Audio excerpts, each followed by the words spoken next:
ہم وہی کہیں گے جو ہمارا دین ہم کو بتاتا ہے، عمل کرو تو تمہارا بھلا ہے۔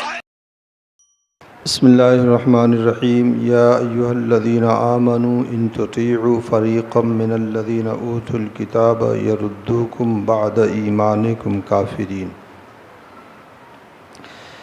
اے ایمان والو، اگر کچھ تم اہل کتاب کے کہنے پر چلے تو وہ تمہارے ایمان کے بعد تمہیں کافر کر کے چھوڑیں گے۔ پچھلی آیت کریمہ میں علماء یہود کو مسلمانوں کے بہکانے سے روکا گیا تھا کہ مسلمانوں کو بہکاؤ مت، اور اس سے پہلے عام اہل کتاب کو بہکنے سے روکا گیا۔ اس کے بعد والی آیت میں علماء یہود کو بہکانے سے روکا گیا۔ اب اس آیت کریمہ میں مسلمانوں کو بہکنے سے روکا جا رہا ہے۔ ایک تو وہ گروہ ہے جو پہلے سے بہکا ہوا ہے اور ان کی گمراہی میں ان لوگوں نے اضافہ کر دیا اور مضبوط کر دیا۔ دوسرا وہ گروہ ہے جو لوگوں کو گمراہ کر رہا ہے، اور تیسرا وہ گروہ ہے جو ایمان اور ہدایت پر ہے، اسے تنبیہ کی جا رہی ہے کہ تم مت بہکنا۔ اصل میں اس واقعے کی اس آیت کریمہ کا شان نزول یہ کہ مدینہ طیبہ میں دو قبیلے آباد تھے، ایک قبیلہ اوس اور ایک قبیلہ خزرج۔ ان دونوں قبیلوں میں سخت دشمنی تھی، 1 2 سال 4 سال 10 سال نہیں، 100 سال تک ان قبیلوں میں جنگ ہوتی رہی، اور ایک دوسرے کے خون کے یہ پیاسے تھے۔ یہودیوں نے الگ اپنے فائدے کے تحت ان دونوں قبیلوں کو ہمیشہ لڑایا، کبھی ملنے نہیں دیا، کیونکہ ان کا مزاج یہی تھا کہ سامنے والے کو لڑا کر کے ان کو مصروف رکھو اس کام میں اور اپنا کام بناتے جاؤ۔ جب اللہ کے رسول صلی اللہ علیہ وسلم تشریف لائے مدینہ طیبہ ہجرت کر کے، تو حضور صلی اللہ علیہ وسلم کی برکت سے یہ دونوں قبیلے مسلمان ہو گئے اور آپس میں شیر و شکر ہو گئے۔ یہی دونوں قبیلے کے لوگ آگے چل کر کے انصار مدینہ کے نام سے جانے گئے۔ جو انصار صحابہ ہیں انہی دونوں قبیلوں کے لوگ زیادہ تر لوگ ہیں۔ یہودیوں کو اس بات سے سخت تکلیف تھی کہ یہ دونوں قبیلوں کی دشمنی ختم ہو گئی۔ اس کی کئی وجہ، ایک وجہ تو یہ تھی کہ ان کی دشمنی سے ان کو فائدہ یہ تھا کہ ان کو امن تھا، کوئی ان کے خلاف کھڑا ہونے والا نہیں تھا، کیونکہ یہ سب کمزور تھے، آپس ہی میں لڑ کر کے یہ کمزور ہو گئے تھے۔ دوسرا ان کا فائدہ یہ تھا کہ ہتھیار وہی لوگ اب سپلائی کرتے تھے، ہتھیار وہی لوگ بیچتے تھے۔ جیسے آج امریکہ ہتھیار بیچتا ہے، دونوں طرف وہی ہتھیار دیتا ہے اور لڑاتا ہے، ویسے وہ لوگ بھی اس زمانے میں ہتھیار وہی لوگ دیتے تھے۔ تو جب ان کے درمیان جنگ ختم ہو گئی تو ان کے وہ ہتھیار اور جو ہے اسلحے کی فروخت جو ہے بند ہو گئی، تو ان کا کاروبار جو ہے ٹھپ پڑ گیا۔ اور تیسرا جو سب سے بڑا سبب اور سب سے بڑی وجہ ہے وہ یہ کہ حضور صلی اللہ علیہ وسلم کے پالے میں یہ دونوں قبیلے آ گئے تھے، حضور صلی اللہ علیہ وسلم پر ایمان لے کر کے آ گئے تھے۔ تو یہ 3 بڑی وجہیں تھیں جس کی وجہ سے ان لوگوں کو سخت تکلیف تھی ان دونوں قبیلوں کی جو ہے دشمنی ختم ہونے سے۔ اشعث بن قیس نام کا ایک خراٹ قسم کا یہودی بڈھا تھا، ایک دن ایک جگہ سے گزرا، وہاں پر انصار مدینہ بیٹھے ہوئے تھے، اوس اور خزرج کے لوگ بیٹھ کر کے محبت کی باتیں کر رہے تھے، تو اس کے دل کے اوپر جو ہے بجلی گری، اور اس نے ایک غیر معروف یہودی نوجوان کو بلا کر کے کہا ان کے درمیان جو ہے اس جنگ کا جو ہے واقعہ چھیڑ دو جسے جنگ بغاز کہا جاتا ہے، وہی جس میں جو ہے جنگ بغاس اوس و خزرج کے درمیان میں ہوئی تھی اور قبیلہ اوس نے خزرج کے اوپر فتح پائی تھی، بہت خونیز جنگ ہوئی تھی۔ تو وہ وہاں سے گزرا اور اس نے کچھ اشعار پڑھے جن اشعار میں اسی جنگ کا تذکرہ تھا۔ اچھا، عرب ہوتے بڑے غیرت مند ہیں، ان کی عزت اور غیرت کے اوپر اگر آ جائے تو وہ جو ہے فوراً انجام کی پرواہ کیے بغیر کھڑے ہو جاتے ہیں۔ آج کل کے عرب البتہ بغیرت ہو گئے ہیں، یہ سب کچھ بیچ دیے رہے ہیں، لیکن اس زمانے کے عرب بڑے باغیرت تھے۔ جب ان لوگوں نے سنا تو اب طیش میں آ گئے اور دونوں قبیلے کھڑے ہو گئے اور غصے میں بھر کر کے اپنے اپنے گھروں پہ گئے اور ہتھیار پہن کر کے میدان میں آ گئے۔ صفیں بن گئی تھی، قریب تھا کہ جنگ ہو جاتی۔ بارگاہ رسالت میں خبر پہنچی، اللہ کے رسول صلی اللہ علیہ وسلم آیا اور حضور صلی اللہ علیہ وسلم نے آ کر کے کہا میرے ہوتے ہوئے تم لوگ آپس میں جنگ کرو گے؟ اللہ تبارک و تعالیٰ نے میرے صدقے میں تمہیں ہدایت دے دیا، کفر سے نکال کر کے اسلام کی روشنی میں لا کھڑا کر دیا ہے، تو میری موجودگی میں تم لوگ جنگ کرو گے؟ یہ دو لفظ اللہ کے رسول صلی اللہ علیہ وسلم نے ارشاد فرمایا اور ان کے دلوں کے اوپر یہ جو ہے جادو کی طرح اثر کیا اور سب نے اپنے اپنے ہتھیار رکھ دیے اور پھر ان لوگوں نے کہا کہ یا رسول اللہ ہم آپ کی اطاعت کرتے ہیں، آپ کی بات سنتے ہیں، آپ کی اطاعت کرتے ہیں۔ اور سب لوگوں نے جو ہے روایت میں ملتا ہے، حضرت جابر رضی اللہ تعالیٰ عنہ فرماتے ہیں میں نے ایسا کوئی دن نہیں دیکھا جس کا دن اتنا برا ہو اور جس کا کی ابتدا اتنی بری ہو اور جس کا اختتام اتنا اچھا۔ یعنی صبح صبح تو جنگ ایک دم ہونے پہ تیار تھی اور شام ہوتے ہوتے جو ہے اللہ کے رسول صلی اللہ علیہ وسلم کی برکت سے جو ہے وہ ایک دم ساری دشمنی انہوں نے بھلا دیا۔ اور پھر قبیلہ اوس اور خزرج کے لوگوں نے جو ہے حضور صلی اللہ علیہ وسلم کی بارگاہ میں بیٹھ کر کے چیخیں مار مار کر کے رو رہے تھے اپنی اس غلطی پر۔ تب یہ آیت کریمہ نازل ہوئی تھی اور مسلمانوں کو تنبیہ کیا گیا یا ایھا الذین آمنوا ان تطیعوا فریقا من الذین اوتوا الکتاب، اگر تم اہل کتاب یعنی یہود و نصارہ میں سے کچھ لوگوں کی بھی بات مان لو تو یردوکم بعد ایمانکم کافرین، تمہیں ایمان کے بعد کافر بنا دیں گے۔ یہ اچھا، یہ میں نہیں کہہ رہا ہوں، یہ قرآن کہہ رہا ہے، یہ وہ کتاب ہے جس میں شک کی کوئی گنجائش نہیں ہے اور اس سے سچی کوئی کتاب نہیں ہے۔ اللہ تبارک و تعالیٰ نے فرمایا ہے کہ یردوکم بعد ایمانکم کافرین۔ اس آیت کریمہ سے اتنا سمجھ میں آیا ہے کہ ایمان و کفر کا اتحاد نہیں ہو سکتا ہے، کبھی نہیں ہو سکتا ہے، ایمان و کفر کا اتحاد نہیں ہو سکتا ہے۔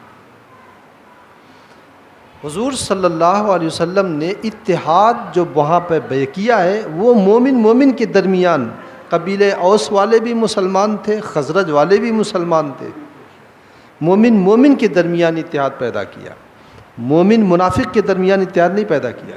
اللہ کے رسول نے یہ نہیں کہا یہودیوں سے صلح کر لو یا منافقین سے صلح کر لو یا مل جل کر کے رہو۔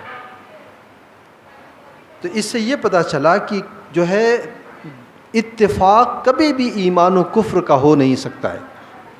اس لیے یہ جو ہمارے سیاسی رہنما ہوتے ہیں اور یہ جو اتفاق اس طرح کی اتفاق کی باتیں کرتے ہیں اور جو ہے اپنے تہوار میں مذہبی تہوار میں ان کو بلا لیا، ان کے مذہبی تہوار میں خود چلے گئے اور چڑھاوا وغیرہ چڑھا دیا، یہ سب جو ہے یہ شیطان کے چوچلے ہیں۔ ان کا دین وہ جو چاہیں وہ کریں، اس میں ہمارا دین ہے، ہمارے دین میں ہم اپنے دین میں کسی سے کوئی کمپرومائز نہیں کریں گے، ہمارا دین ہے، دین اس طرح چلے گا جس طرح اللہ اور اس کے رسول صلی اللہ علیہ وسلم نے بیان فرمایا۔ تو ایمان و کفر کے درمیان کوئی بھی جو ہے اتحاد نہیں ہو سکتا۔ اسی لیے قرآن پاک میں اللہ رب العزت نے فرمایا ہے لا يتخذ المؤمنون الکافرین اولیاء من دون اللہ، مومن کافر کو اپنا دوست نہ بنائے۔ صاف فرق لا يتخذ المؤمنون الکافرین اولیاء، مومن کافر کو اپنا دوست نہ بنائے۔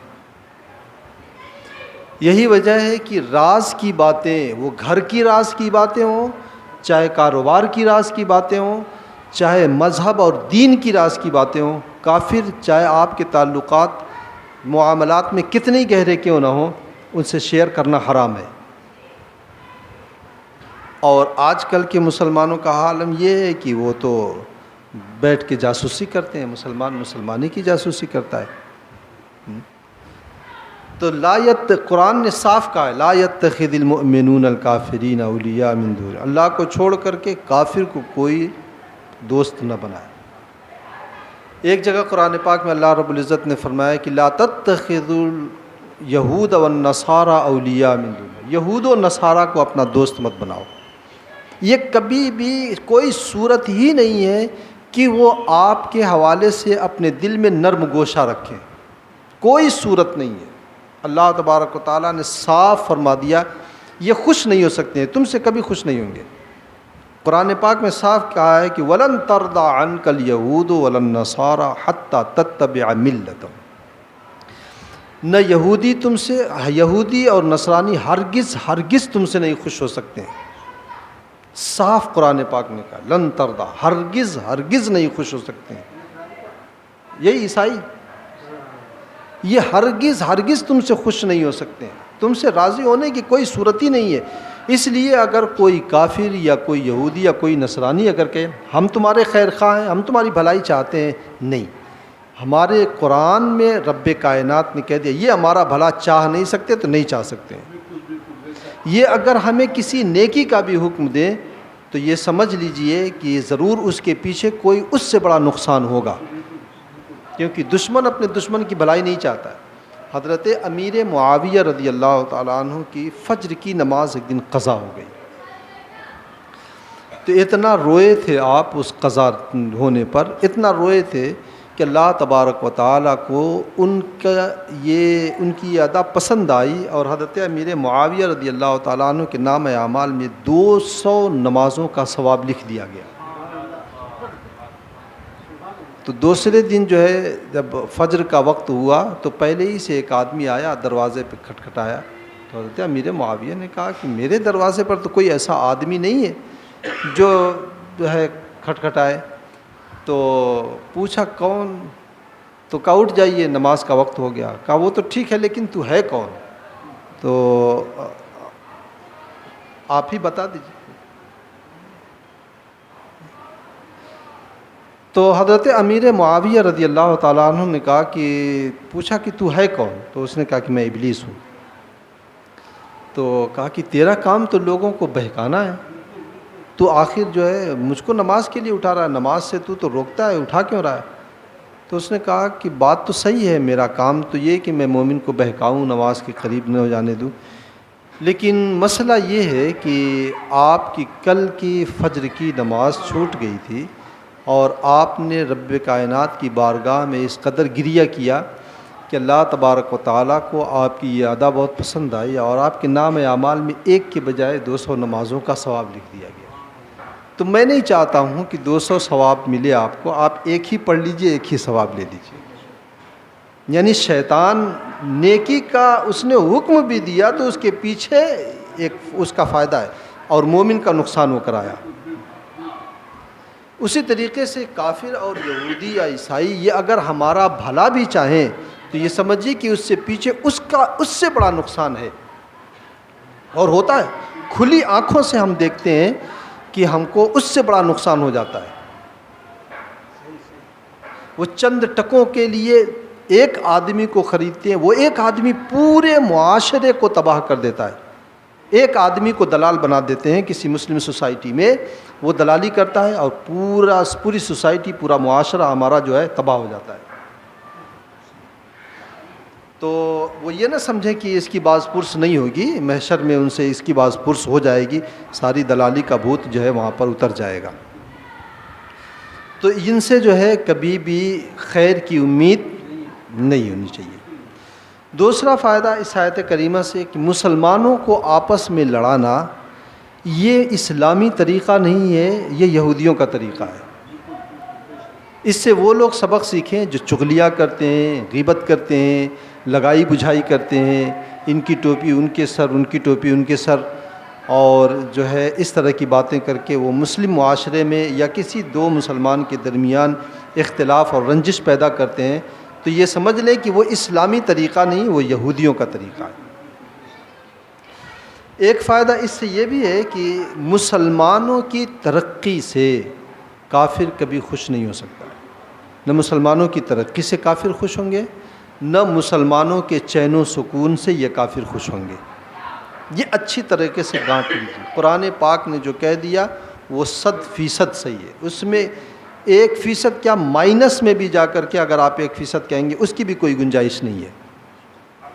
تو مسلمانوں کی ترقی اور ان کے اتفاق سے کبھی بھی یہ خوش نہیں ہوں گے۔ آپ ایک سوسائٹی میں اتفاق کر کے دیکھ لیجئے، ایک آدمی آپ کو اس سوسائٹی میں ایسا مل جائے گا جو آپ کے اتفاق میں رنگ میں بھنگ ڈال دے گا، اور یقیناً وہ جو ہے کافروں کا دلال ہوگا، آپ اگر اس کی تحقیق کریں گے تو ایک دم آپ نہ ہو تو تجربہ کر کے دیکھ لیں، آپ اپنی کسی ایک سوسائٹی میں امن پیدا کر لیں اور آپس میں اتحاد اور اتفاق پیدا کر لیں، آپ کو ایسا ضرور مل جائے گا، وہ کبھی بھی خوش نہیں ہو سکتے۔ ایک اور فائدہ اس آیت کریمہ سے کہ اللہ تبارک و تعالیٰ نے فرمایا ہے کہ قرآن پاک میں وَاعْتَصِمُوا بِحَبْلِ اللَّهِ جَمِيعًا وَلَا تَفَرَّقُوا، اس لیے مسلمانوں کے اوپر یہ چیز واجب ہے کہ وہ آپس میں اتحاد و اتفاق قائم رکھیں۔ قرآن پاک میں اللہ رب العزت نے فرمایا وَاعْتَصِمُوا بِحَبْلِ اللَّهِ جَمِيعًا وَلَا تَفَرَّقُوا، کہ آپس میں اللہ تبارک و تعالیٰ کی رسی کو مضبوطی سے تھام لو اور آپس میں فرقہ بندیاں مت کرو۔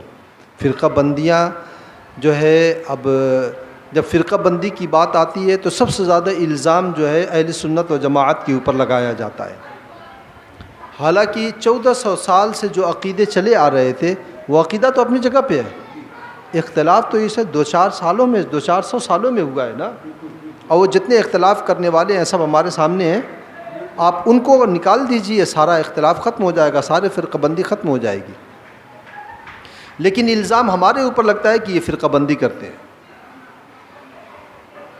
تو اللہ تبارک و تعالیٰ نے فرمایا، اچھا دوسری بات، نماز، روزہ، عبادات، یہ وہ فرائض ہیں کہ جن فرائض میں اللہ تبارک و تعالیٰ نے ایسی برکتیں رکھی ہیں کہ ان برکتوں کی وجہ سے اتحاد و اتفاق معاشرے اور سوسائٹی میں رہتا ہے۔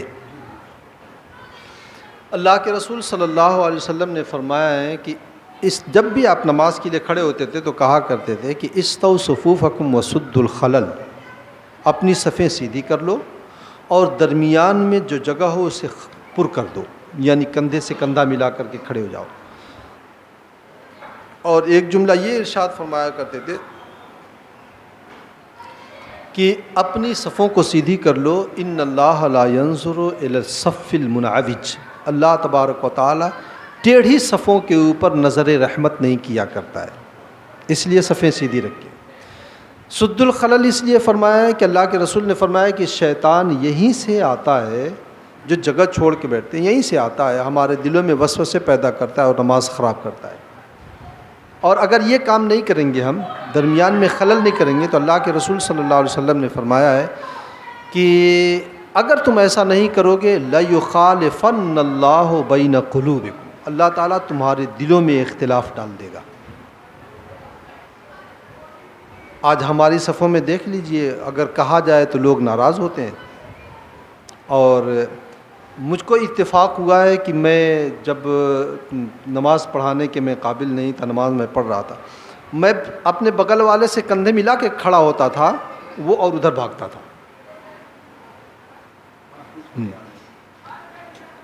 حالانکہ کندھے ملا کر کے کھڑے ہونے سے دلوں میں اتفاق پیدا ہوتا ہے۔ اللہ کے رسول صلی اللہ علیہ وسلم اگر تم فرمایا ہے کہ اگر تم نے ایسا نہیں کیا تو اللہ کے رسول فرماتے ہیں کہ لَيُخَالِفَنَّ اللَّهُ بَيْنَ قُلُوبِكُمْ، تمہارے دلوں میں اللہ تعالیٰ اختلاف ڈال دے گا۔ تو یہ ہمارے معاشرے میں جو اتفاق نہیں ہو رہا ہے، ہر شخص ایک دوسرے سے کھنچا ہوا ہے، تو یہ رنجش ہے، یہ ہو نہ ہو اسی کی بلا ہے۔ تو ان عبادات میں اللہ تبارک و تعالیٰ نے ایسی برکتیں رکھی ہیں جس سے ہمارے معاشرے میں اس قسم کی بھلائیاں آئیں۔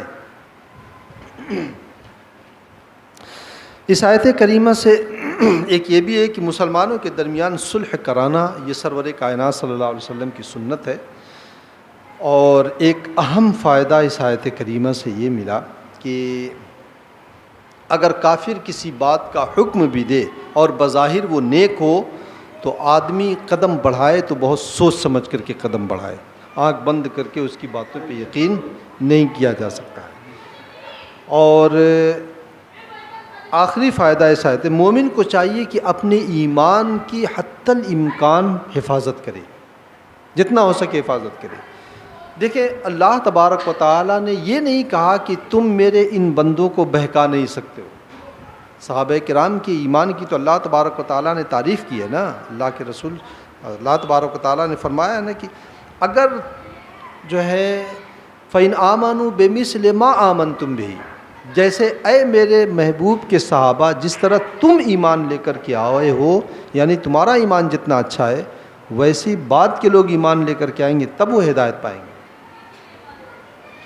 تو وہ تو نمونہ بن گیا نا ہمارے لیے، ایک مثل بن گیا نا۔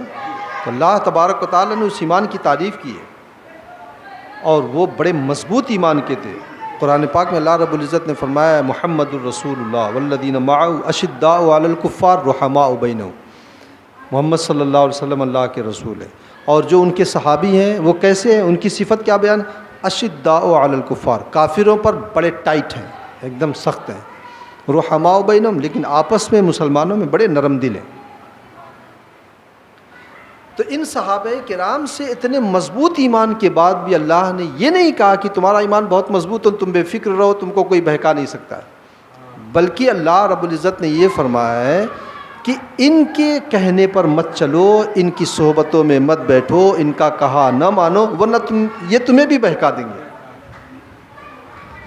تو یہ اگر کوئی سوچے کہ میرا ایمان تو بڑا مضبوط ہے، میں تو فلاں حضرت کے پاس بیٹھتا ہوں، فلاں حضرت کا میں مرید ہوں، مجھے کون بہکا سکتا ہے، تو ایسا نہیں ہے۔ شیطان کے داؤ پیچ بڑے خطرناک ہوا کرتے ہیں۔ اسی لیے اللہ تبارک و تعالیٰ نے صحابہ کرام سے کہا تھا فَلَا تَقْعُدْ بَعْدَ الذِّكْرَىٰ مَعَ الْقَوْمِ الظَّالِمِينَ، اگر بھول کر کے ان نالائقوں کے ساتھ بیٹھ بھی گئے تو یاد آنے کے بعد فوراً اٹھ جاؤ وہاں سے۔ تو صحابہ کرام رضوان اللہ تعالیٰ علیہ مجمعین کو جب ان کی صحبتوں میں بیٹھنے سے روک دیا گیا تو 1400 سال کے بعد ہم کس کھیت کی مولی ہیں؟ تو اس لیے ہم کو تو اور زیادہ بچنا چاہیے، ہمارا ایمان تو اتنا مضبوط نہیں ہے، تو ہمیں تو اور زیادہ بچنا چاہیے ان کی صحبتوں سے۔ اللہ تعالیٰ ہم تمام لوگوں کے ایمان و عمل کی حفاظت فرمائے۔ اللہم صلی علی سیدنا شفیعنا نبینا مولانا محمد مبارک وسلم، صلاۃ و سلام علیک سیدی یا رسول اللہ صلی اللہ علیہ وسلم۔ اللہم ربنا تقبل منا انک انت السمیع العلیم وتب علینا انک انت التواب الرحیم، وصلی اللہ تعالی علی خیر خلقہ ونور عرشہ وقاسم رزقہ محمد وعلی آلہ واصحابہ اجمعین برحمتک یا ارحم الراحمین۔